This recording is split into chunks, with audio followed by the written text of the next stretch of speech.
Meredith, thank you. Republican Congressman Peter King of New York serves on the House Committees on Intelligence and Homeland Security. Congressman King, good morning to you. Matt, good to be with you. Is this a threat to our national security, these leaks, or is this a threat to our national dignity? It's both. The main one is the national security because, all of us are going to see the obvious titillating facts, but what's really going to be going, foreign intelligence agencies, our enemies, are going to be going through these line by line, all these cables to find out what we knew, when we knew it, who could have given that information, which people and which governments could be cooperating with us. This puts their lives at risk. A couple of specific instances here. The story about Yemen, where the leaders of Yemen have apparently, behind the backs of everyone else, were saying to the United States, hey, look, keep the airstrikes on al-Qaeda going. We will continue, they say, we will continue saying the bombs are ours, not yours. How might a cover-up like that impact the leaders of Yemen? Tremendously, and it puts lives at risk because, again, Yemen is right now the new battleground in the war with al-Qaeda. Al-Qaeda in the Arabian Peninsula operating out of Yemen. We have to be able to take action there. The idea is you want to do it in a way that does not destabilize the government.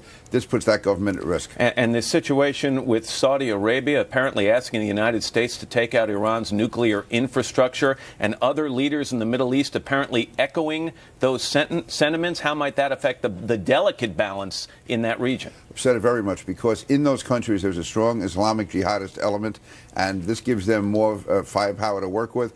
It can destabilize those governments. Were you surprised to hear that Secretary of State Clinton and her predecessor, Secretary of State Rice, asked their diplomats to, in effect, spy on diplomats at the United Nations, asking for things like credit card numbers, computer passwords, DNA, fingerprints? This does cross a line, doesn't it?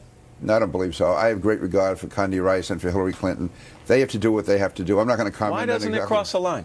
Because to me, they're representing our country, and again, the fact that you and I are discussing it right now, you can imagine. It makes you queasy, doesn't it? No, not at all. What it does do, it puts us on public display. But you imagine what other governments are doing toward us. Believe me, we're doing nothing that every other government doesn't also do to us. It's just not put in the public eye. You want dramatic action taken. You would like to see WikiLeaks, the organization that has really served as the messenger for these leaked documents, to be declared an FTO, or a foreign terrorist organization. That would put them in the same category as al-Qaeda, basically. Right. What is the likelihood of that happening? I was disappointed when Jim Miklashevsky said that it doesn't appear the government is going to be taking tough legal action. If American lives are at risk, and every top military official has said that, then we have to be serious. We should go after them for violating the Espionage Act. And the reason I say foreign terrorist organization, because they are engaged in terrorist activity. Their activity is enabling terrorists to kill Americans. But aren't they the messenger? I mean, don't you want to take that action against whoever it was who downloaded these documents and gave them to WikiLeaks? Well, it's both, because he was apparently a PFC, a low-ranking PFC, who should get the